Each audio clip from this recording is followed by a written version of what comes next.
Good morning specially intermediate के छात्रों को राजन तिवारी की तरफ से। और एक बार फिर मैं लिटरेचर सेक्शन लेके आप लोगों के सामने हूँ। लिटरेचर में पोइट्री लेके हाजिर हूँ। आप लोगों के लिए एक इम्पॉर्टेंट कविता होती है। ऐसे बहुत ही छोटी सी कविता है लेकिन खूबसूरत कविता है और प्रेरणादायक कविता है। उस कविता को लेके मैं हाजिर हूँ इंटरमीडिएट 12 बिहार बोर्ड के लिए।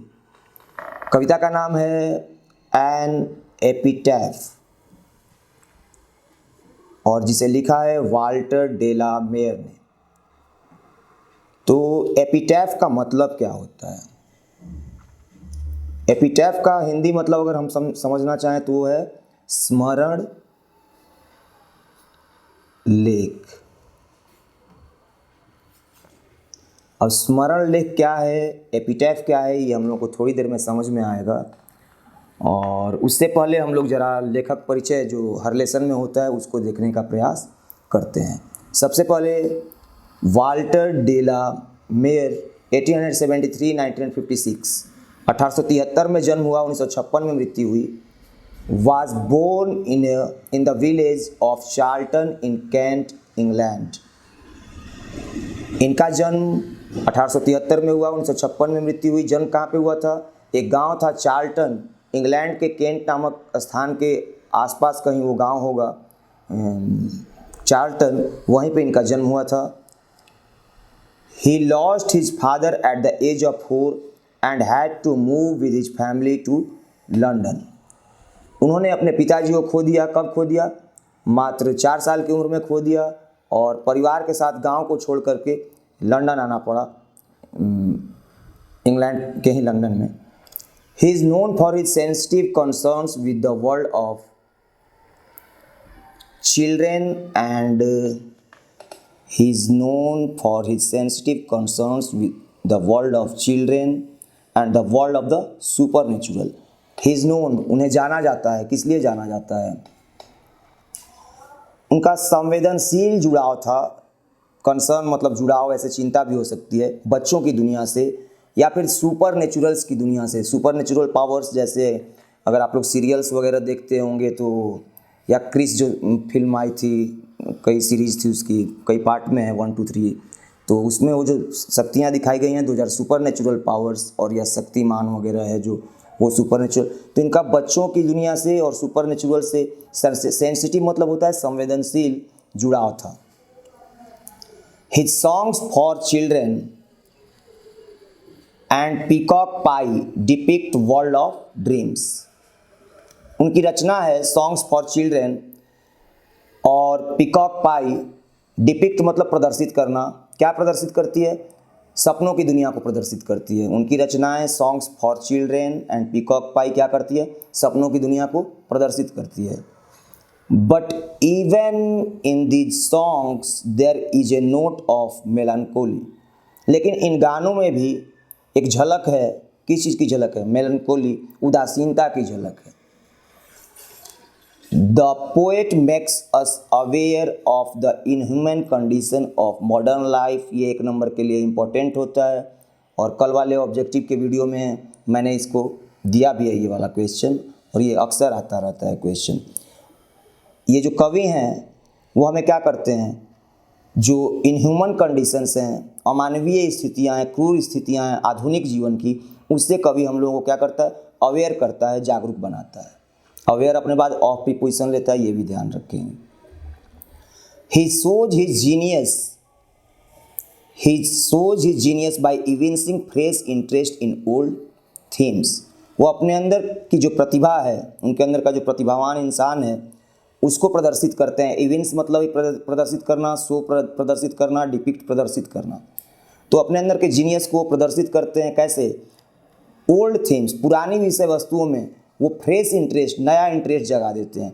कैसे? किसी कहानी का रीमेक बन जाता है। आजकल फिल्में आप लोग देखते होंगे तो ये वाली फिल्म का पार्ट 2 हो रहा है या उसका रीमेक हो रहा है, तो कभी वो फ्लॉप हो सकता है, कभी हिट हो सकता है। लेकिन अगर किसी डायरेक्टर ने किसी फिल्म का वो किया, रीमेक किया और वो हिट हो गया, तो इसका मतलब वो जो है डायरेक्टर है वो जीनियस है, उसके अंदर टैलेंट है, और किसी ने बनाया वो फ्लॉप कर गया। तो ये विषय वस्तु कहानियों का, कविताओं का इनका पुराना ही होता था, लेकिन उसमें वो ताज़ा इंटरेस्ट जगा देते थे, ये इनकी क्वालिटी थी। Queen Elizabeth second honoured him with the order of merit in 1953। Rani Elizabeth द्वितीय ने उनको सम्मानित किया ऑर्डर ऑफ मेरिट सम्मान से 1953 में। और मैं फिल्मों से थोड़ा सा एग्जांपल, क्योंकि फिल्मों की दुनिया से लोग जुड़े हुए हैं, इसलिए फिल्मों की चर्चा मैं कर देता हूँ। आधुनिक जीवन में लोग वही सब पुराने किस्से कहानियाँ तो बहुत कम ही लोग सुनते हैं, दादा दादी की कहानियाँ या उससे इंस्पिरेशंस, है ना। उसके बाद लेखक परिचय के बाद हम लोग हर लेसन में ऐसा होता है, work in small groups and discuss this questions. छोटे छोटे ग्रुप्स में डिस्कस करना है आप लोगों को, और ये क्या क्वेश्चंस कर रहे हैं उनको सोचना समझना है, उन पे चर्चा करनी है। तो पहला वो जो टॉपिक है, kings and rulers build memorials in the memory of their near and dear ones. राजा और शासक जो होते हैं मेमोरियल, स्मारक बनाते हैं, इन द मेमोरी ऑफ, की याद में, their near and dear ones, अपने नज़दीकी और प्रिय लोगों की याद में राजा और शासक स्मारक बनाते हैं। How do common man remember their friends and relatives who have died. आम आदमी अपने मित्रों को या अपने संबंधियों को किस तरह से याद करते हैं, उनको जो कि इस दुनिया से गुजर चुके हैं। तो आम आदमी कैसे याद करता है? आम आदमी घर में तस्वीर लगा दिया, उसको देख के याद करता है।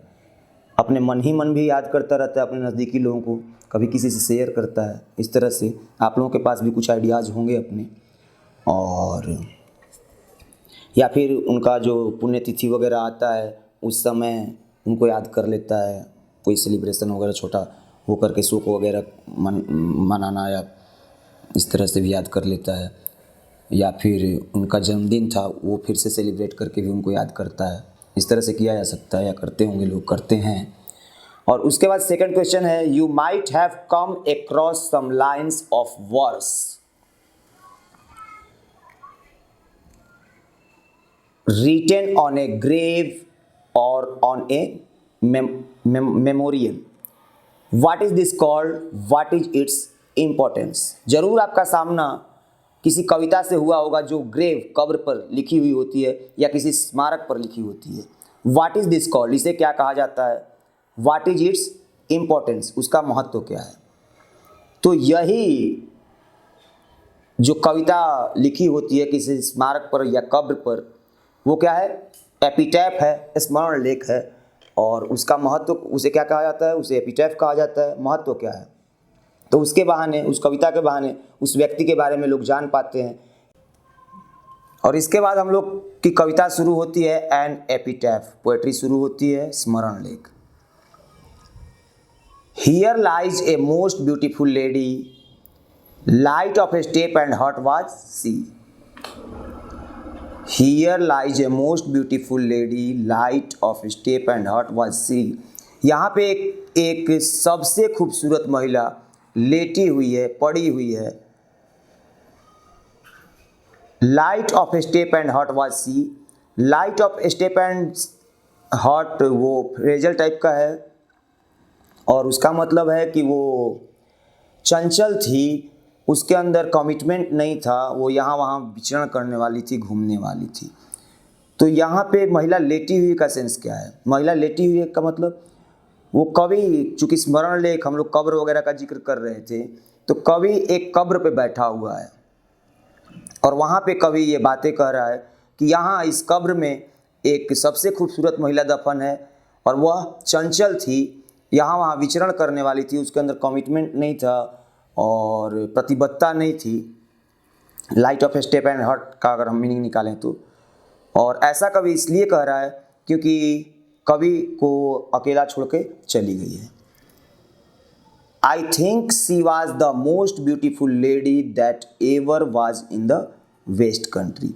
मुझे लगता है कि वह वेस्ट कंट्री मतलब पश्चिमी देश, यहाँ पे इंग्लैंड की ओर रिफर किया जा रहा है कि वह सबसे खूबसूरत महिला थी। कहाँ की? वेस्ट कंट्री की, मतलब पश्चिमी देशों में जितनी भी महिलाएं रही होंगी कभी भी, उनसे वो सबसे ज़्यादा खूबसूरत थी, द मोस्ट ब्यूटीफुल लेडी। तो ऐसा ये ज़रूरी नहीं है कि वो सबसे खूबसूरत वास्तविक में थी या उसके ऐसा कोई पैदा नहीं हुआ है, ऐसा नहीं होता है। होता क्या है कि जब किसी को किसी से प्रेम होता है तो वो उसको बहुत ज़्यादा खूबसूरत लगता है या दुनिया में सबसे ज़्यादा खूबसूरत लगता है। तो कवि उस महिला से प्रेम करता था, पश्चिमी देशों की महिला से या इंग्लैंड की महिला से, इसलिए वो उसको सबसे ज़्यादा खूबसूरत लगती थी। लेकिन वो अब इस दुनिया में नहीं है, वो एक कब्र में दफन है। Here lies a most beautiful lady. और कवि उसको चंचल या विचलित, वो बिना प्रतिबद्धता वाला इसलिए कह रहा है क्योंकि वो उसको अकेला छोड़ करके इस दुनिया से चली गई है। But beauty vanishes, beauty passes, however rare it be. अब देखिए यहाँ पे कवि क्या कहना चाहता है कि सुंदरता गायब हो जाती है, वैनिस गायब होना, ब्यूटी पासेज सुंदरता गुजर जाती है, खत्म हो जाती है। हाउएवर रेयर इट बी, कितनी भी अद्वितीय हो। जैसे बहुत सारे लोगों को, किसी को अपनी सुंदरता का घमंड होता है, किसी को अपने ताकत का घमंड होता है, किसी को अपने पैसे का घमंड होता है, लेकिन ये सभी चीज़ें परमानेंट नहीं है, ये सब चीज़ें हमेशा रहने वाली और टिकने वाली नहीं है। समय, वो शेक्सपियर ने कहा है इसके बारे में, सुंदरता के बारे में, time is the greatest thief of beauty. समय सुंदरता का सबसे बड़ा चोर होता है। तो कितना भी आपके और भी कविताएं इस तरह की मिलती हैं। ओजीमेंडियास एक कविता है जिसमें वो धन वैभव के वो को ख़त्म होते हुए दिखाया गया है। Nor the marble nor the gilded stones, ये भी एक पोएम है, मतलब कुछ भी नहीं रह पाता है। वो शेक्सपियर का सोनेट है, nor the marble nor the gilded stone. और भी कई ऐसे कविताएं आती हैं जिसमें इस तरह का रहता है कि आपके गुलाबी गाल जो हैं वो नहीं रह जाएंगे, उस पर झुर्रियाँ पड़ जाएंगी चेहरे पे। तो यहाँ पे भी कवि का वही भाव है। कवि हम लोगों को सबक देना चाहता है कि सुंदरता कैसी भी हो, कितनी भी अद्वितीय हो, वो रेयर हो, अद्वितीय हो, दुर्लभ हो, लेकिन वो वैनिश हो जाती है, गुजर जाती है। और इसका मतलब ये है, यहाँ से हमको ये इंस्पिरेशन मिलता है कि हम लोगों को अपनी सुंदरता पे या ताकत पे, जवानी पे, पैसे पे, इन सब चीज़ों पे घमंड नहीं करना चाहिए, क्योंकि एक दिन वो नहीं रहेगा। Nothing is permanent in this world. और फिर अंतिम लाइन में क्या कवि कह रहा है? And when I crumble who will remember this lady of the west country. Crumble, नष्ट होना, बर्बाद होना, मिट जाना, है ना, बिखर जाना।